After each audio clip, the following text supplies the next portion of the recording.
Hello, everyone, and welcome to another episode of This Dev Life. This is a show where we talk about developer lives, the challenges we face every day, and how we overcome them. Don't forget to like, share, and subscribe on your favorite platform for upcoming episodes. And yeah, today I am the host. Hi, my name is Lawrence, and welcome to the show.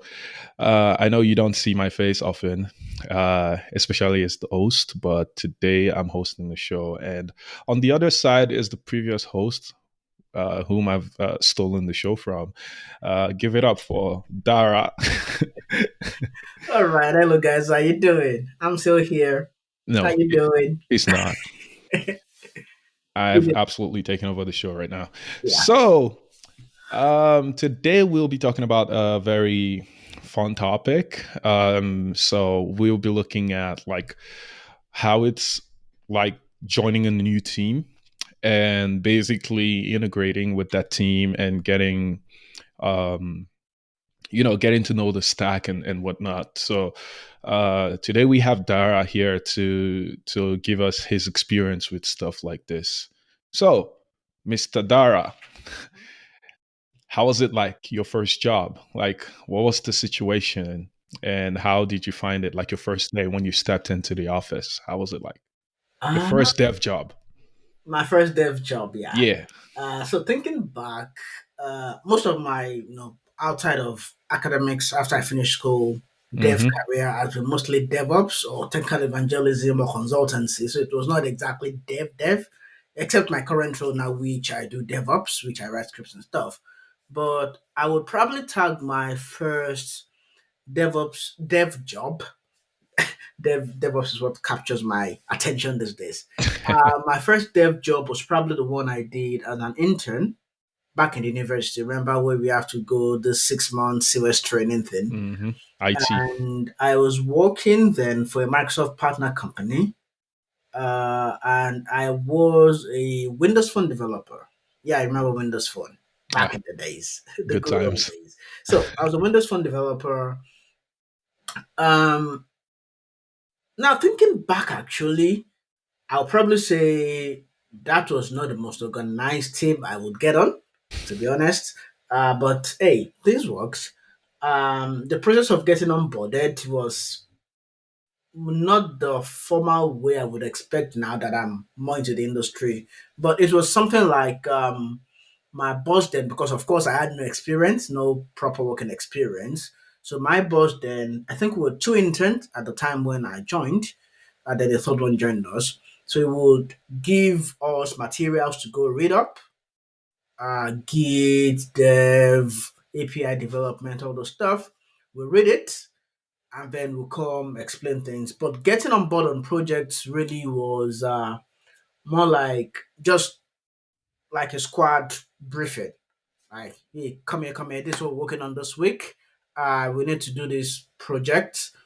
This is what it looks like. This is the flow chart, and go figure. Of Ah, course, we there was a what's it called then? No, there was not even a DevOps organization, not a GitHub organization, DevOps organization. There was not any, if I can recall. But of course, we collaborated on a OneNote document where we track stuff. So that's why I said it's not the most ideal the most situation. ideal setup. But now thinking back into my most recent role now, the onboarding process is a whole lot different because now things are more standard. And of course, this company is focused on software development. The one I did my IT in was focused on other things, like there were more, Microsoft partners deploying, setting up infrastructure. So it was now being in this coding organization where I do DevOps. The onboarding process was better, and it's number one. The day I joined, I already had access to VSTS, which is Azure DevOps. I had Mm-hmm. access to the Azure platform. I already had access to most of the tools I need. My laptop was really waiting for me. All I needed was put in my password to change it and then pick it up and start working. Then, of course, install my tools after that. And of course, the first day literally was my manager walking me through number one, the organization, what they do. Of course, I had a bit of it during the interview process, walking me through what they do, the stakeholders I need to interact with, because of course the people are important also in all this process. Because of course, you know what DevOps is. I want Hmm. to. So the people are important, the stakeholders, the people, the key people I need to connect with. Set me up with the body, because the body is actually important for a first joiner, and then walk me through the different repositories there's in the organization, and then um, give me a learning path. So it was now left to me, because of course I was supposed to be a senior employee. I was supposed to at least have a have an idea of what I'm doing.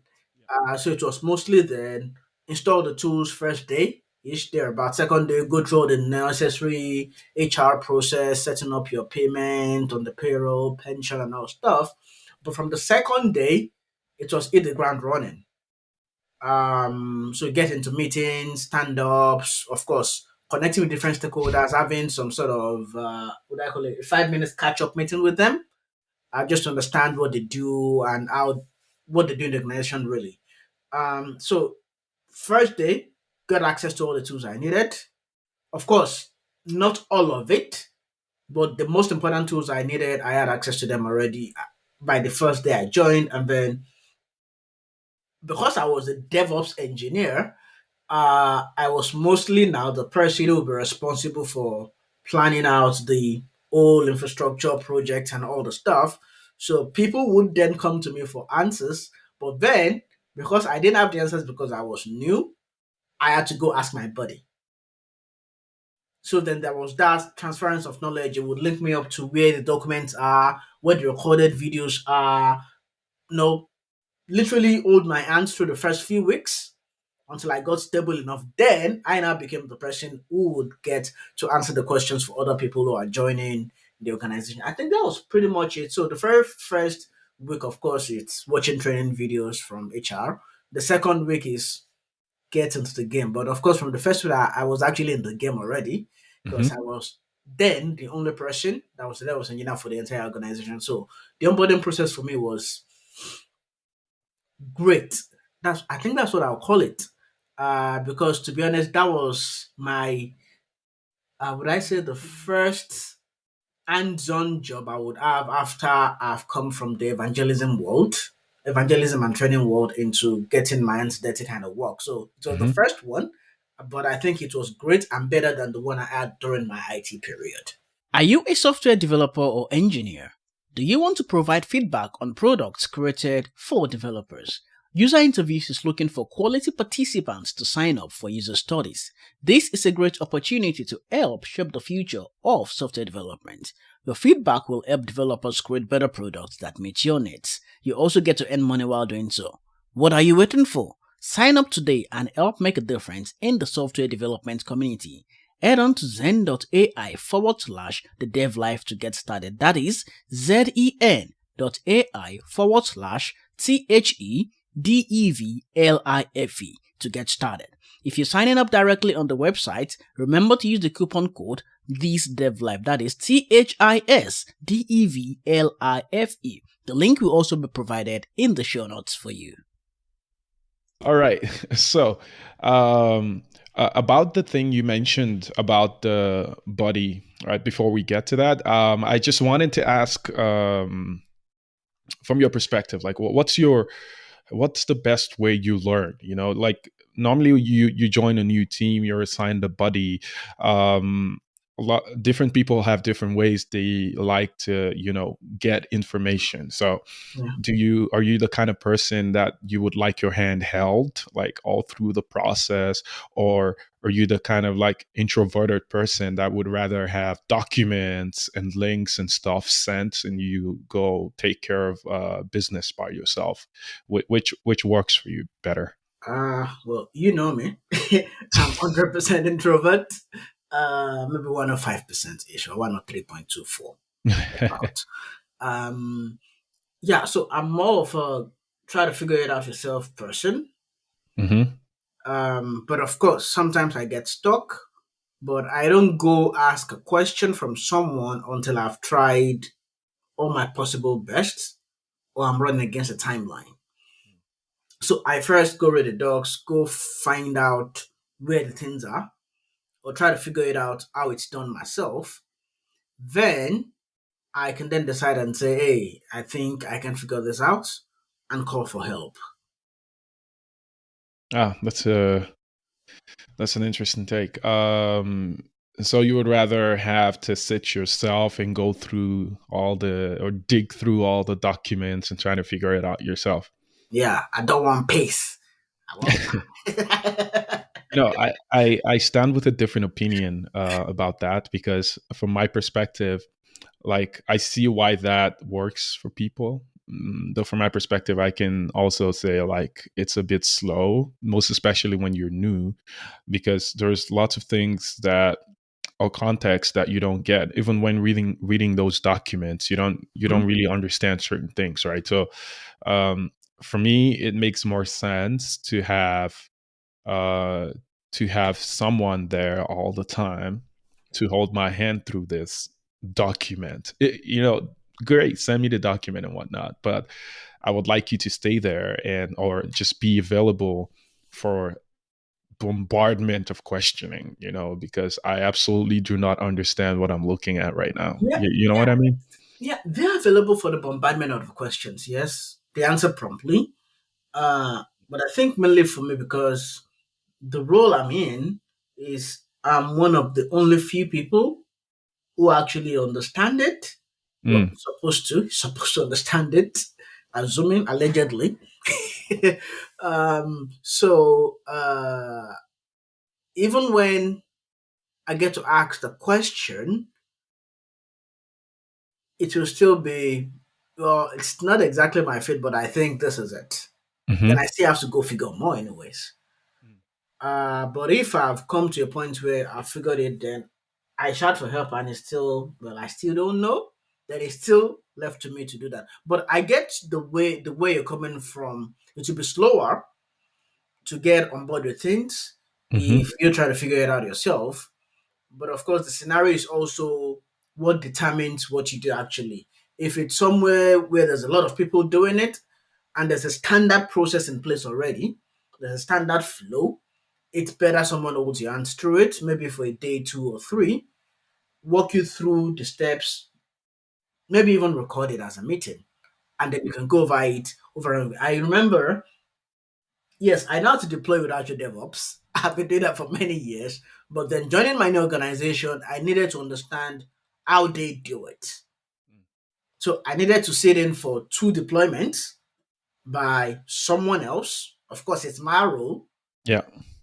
but I had to see through 2 deployments from someone to understand what they click, what they cut, the variables they put in, and of course, how they report success or failures. So that one I had to go through, but things like figuring out, yeah, I think one thing, because our organization, we have many repos here and there, I still ask questions even till today of where the repos are. Yeah, I still ask those questions today. So yeah, it's definitely possible.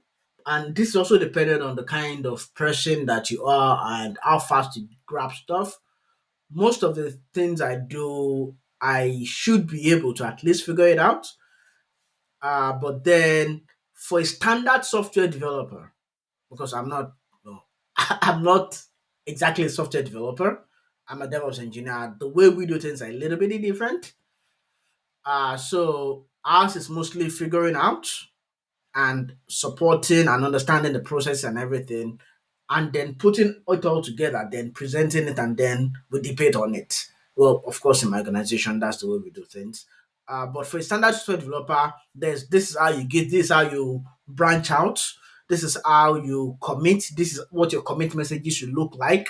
Just don't put commit, commit, commit. This is how we structure our commit messages. And this is when we push this is the process and this is the wiki. For an engineer, a core software engineer in my organization, the process is definitely different from what it would be for a DevOps engineer in my own case. Mm. So different roles in the developer field would have different ways they also get onboarded. And Hmm. it's also, I think, dependent on various organizations on how things are done and the processes that are in place already and policies. Yeah. And this leads me to the next question, which I have about challenges. Like onboarding, you're giving a body, everything is great. You have documents now and whatnot.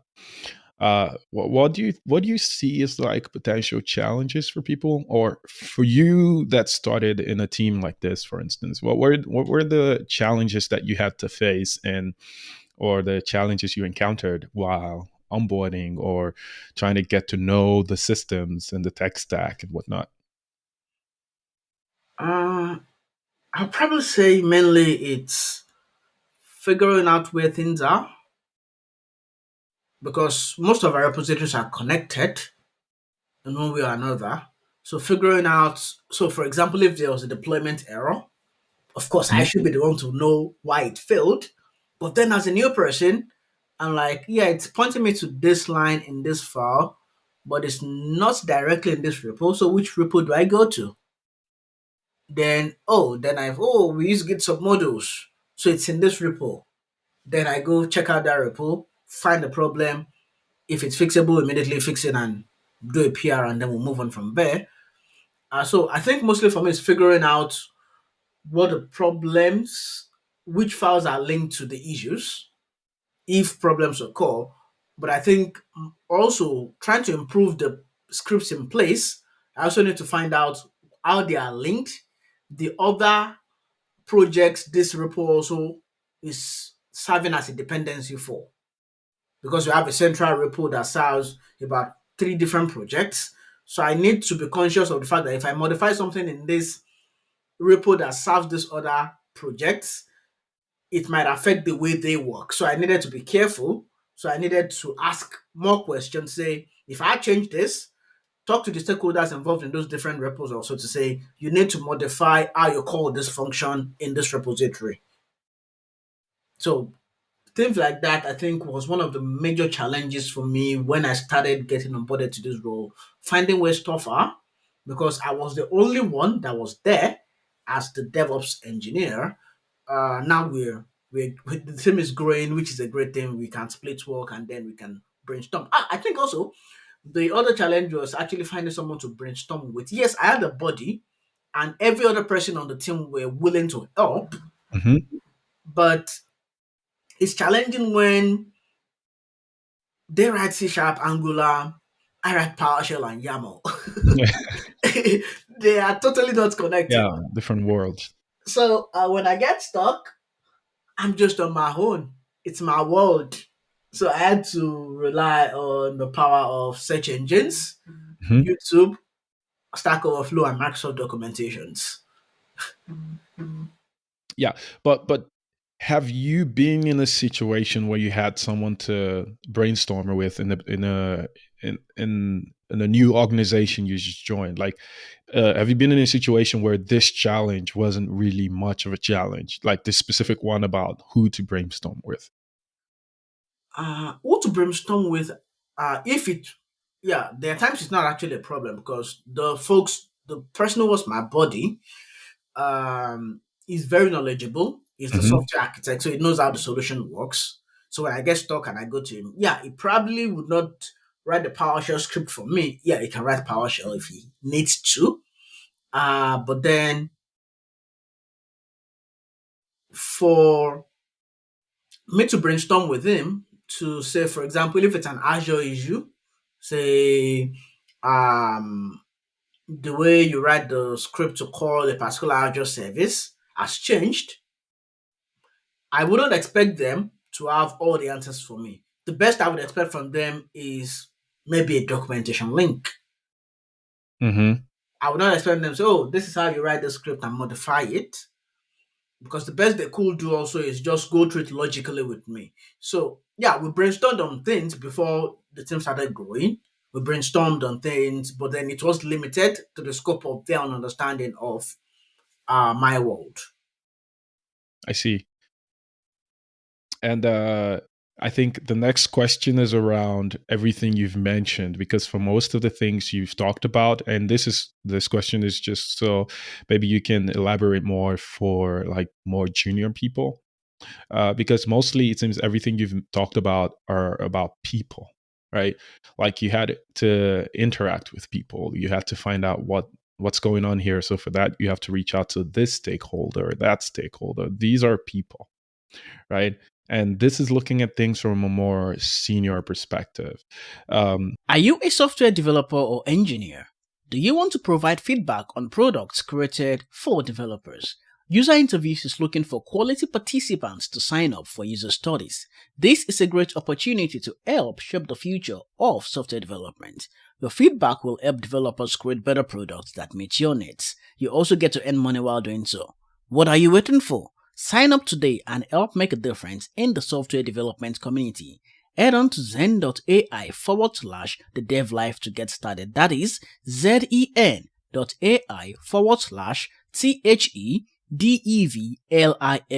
to get started. If you're signing up directly on the website, remember to use the coupon code ThisDevLife. That is THISDEVLIFE. The link will also be provided in the show notes for you. So, how would you deal, like, what were your people challenges, and how would you advise maybe like younger developers on how to navigate such an onboarding situation to find a way out for themselves? Right, because you know, it can be quite intimidating. You're in a new team and maybe you're a junior developer, you don't have as much there's a word for this, you don't have as much autonomy to do things, you don't have as much leverage, you're just there to learn, or maybe you want to grow or whatnot. So you're kind of restricted. So how do you in that kind of situation still manage or find a way to navigate people, Um, uh, I through your onboarding process? Yeah, that's a good one. Because I remember starting my career, of course, not in the DevOps world now, as a tech evangelist. I was shy, Mm-hmm. introverted. Well, I'm still shy and introverted, but of course, I I doubt am bold when I need to be. um, to overcome the people thing, I think I would generally advise don't be afraid to ask stupid questions. I think that's a simple thing. Don't be afraid. Even if you think the question is stupid, ask it anyways. Because you never know what insights you could gather from that. And also, ideally, you would have a line manager and a body. Those are the least two things you would have, the least two set of people you would have. And if you look at it really, almost everybody would be willing to help you because you're new. And the reason for that is you would help them do their jobs better also because you will relieve some burden from them. So they will be happy to answer you. They'll be happy to walk you through and point you to the right. Even if they do not have the answers, they will be able to point you to the right place where the answers are. So don't be afraid to ask stupid questions and wise questions. Don't be afraid to talk to anybody. What's the worst that could happen? They snub you, right? You see your probation period, you can leave. Just kidding. But that's the worst that could happen, yeah? But then you have your manager and your body. So if you have a question, let's say for example, and this is hypothetical, you go to an organization and you realize, oh, I need access to this from this person, not my manager, not my buddy. You go to them directly because you're bold, and then they don't reply you. It could be because they are busy or they have other priorities at the moment.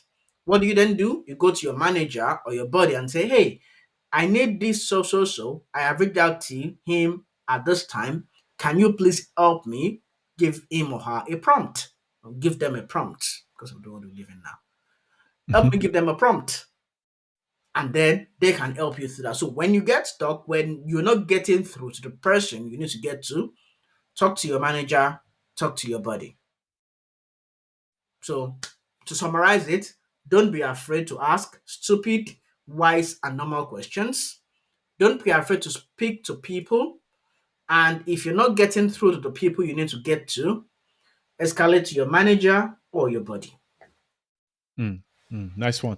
Uh, and I think that's a good one with like reaching your manager, because what I know specifically is how to disturb people. Like, these people are, how do I put this? Uh, they're there to be disturbed. You're new. You've never done this before in that organization, right? So as much as possible, if you're too shy to talk to other people, I think certain managers are wired in such a way that um, they're meant to receive your disturbance and do something with it. Like, hey, I want to talk to this person, or hey, I do not know how to run this deployment. Who do I talk to? Can you please set up the meeting or whatnot? If you're too shy to get to talk to them, I think if you reach out to your manager, you try to not be too shy to talk to your manager. Like, can you help me set up a meeting? I was saying, like, you can reach out to the manager and say, like, if you're too shy to set up a meeting with that person, and Mhm. you figure out that this is the person that you need to talk to for so and so, you can tell your manager, hey, can you help set up a meeting with this person? And this one I know for sure, because I this is something I do, because it can get quite overwhelming when you get into a new organization and you have to deal with a lot of people. um, and you get to find out, okay, I should talk to this person, I should talk to that person, but you don't feel like, or you're shy to reach out. You can always talk to your manager and go, hey, could you please set up a meeting for me and this person, because I am too shy to do it. You can be truthful about it, and as honest as possible.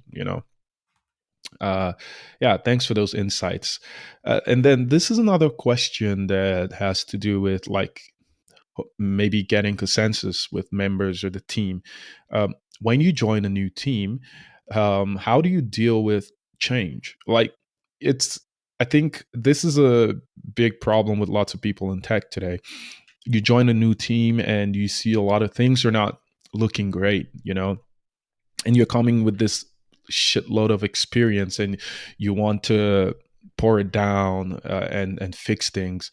uh, how do you draw the line? Do you, when you get into the organization, do you start focusing on, hey, you don't have this going right, let's fix this isn't looking well, let's fix that? Or do you take time, stay in the organization to soak it all in, and then gradually introduce change? How do you deal with things like that? Um, that's an interesting question, actually. I think number one, the reason they hired you is because I think you're good or fit for the role, Hmm. at the very least. So yes, you're coming to deliver value, but as a new person, I personally don't believe it would be right to try to change things from the get go. Yes, you can have ideas, you can have suggestions and recommendations, a whole truckload of them. That is fine.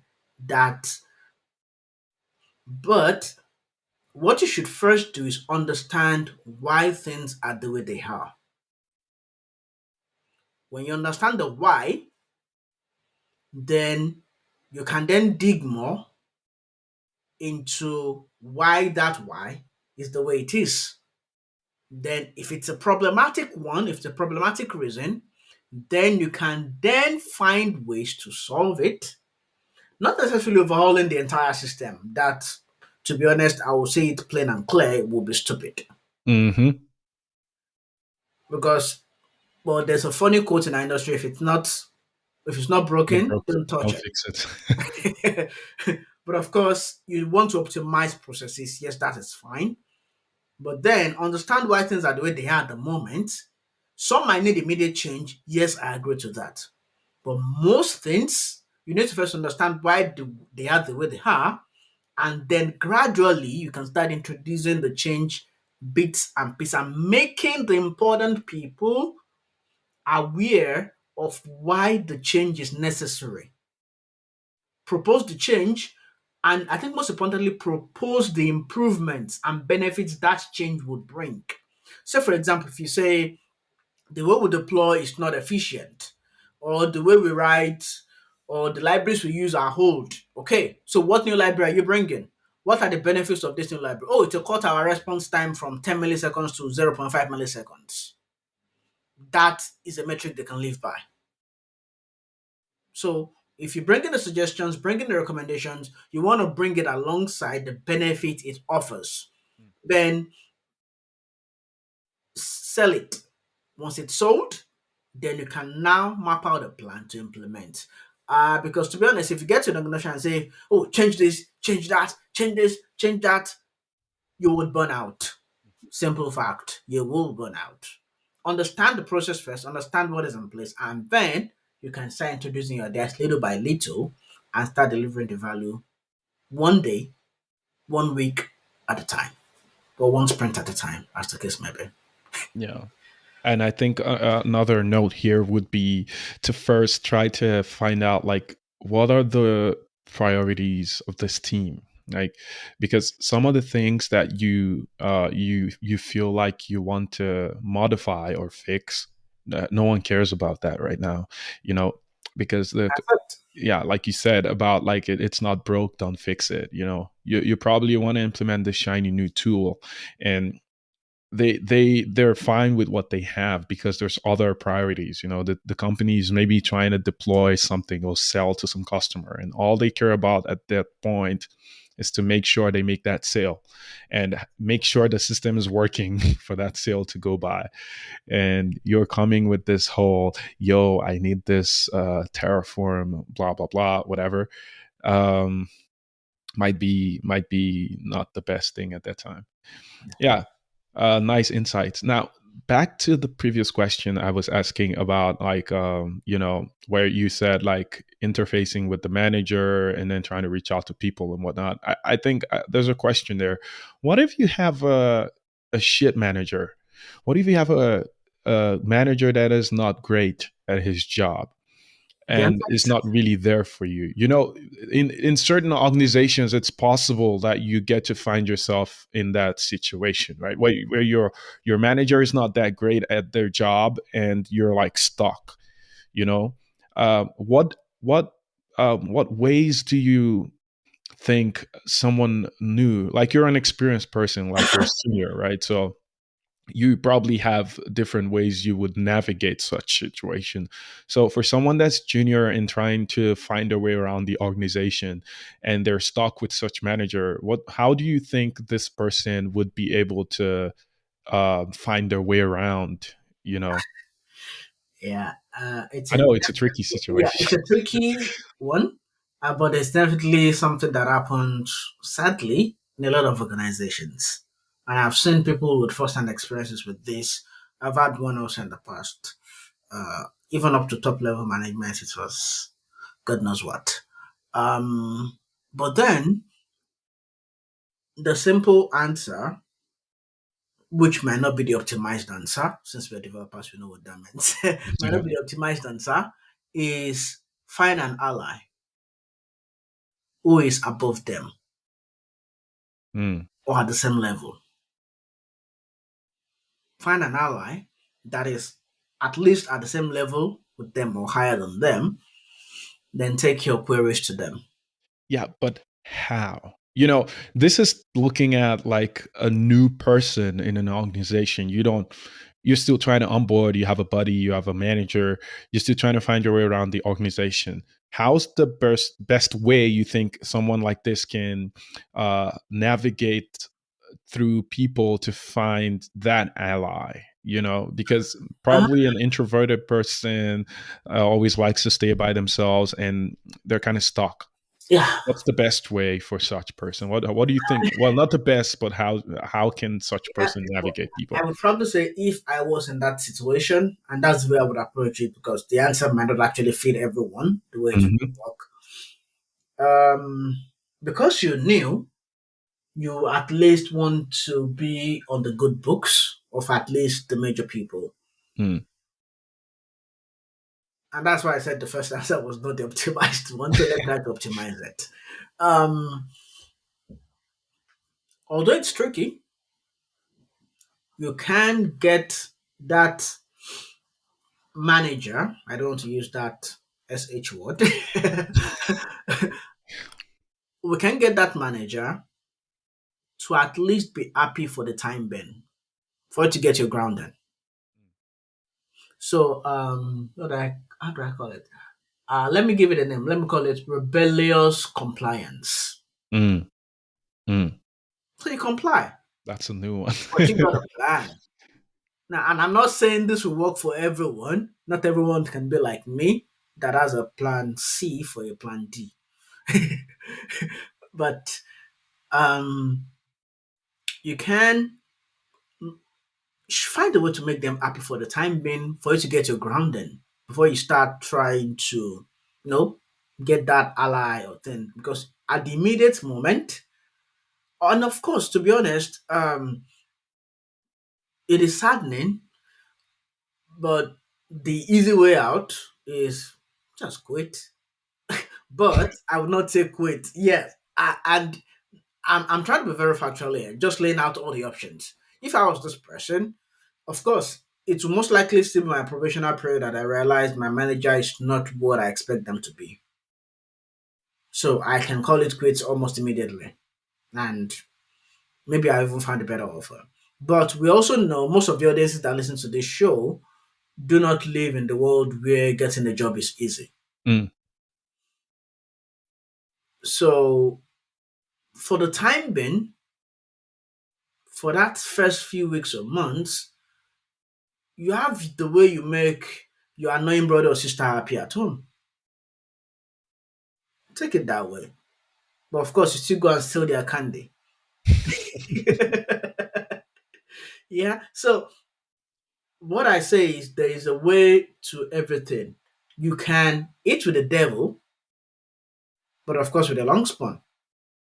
So words you of will wisdom. be diplomatic. You would, of course, you would know your manager is not the greatest that they should be. Then you probably there are two options. If you still want to stay with the organization, be rebelliously compliant. If you feel like you can't bear it, please leave. Because of course, also your mental health is also important.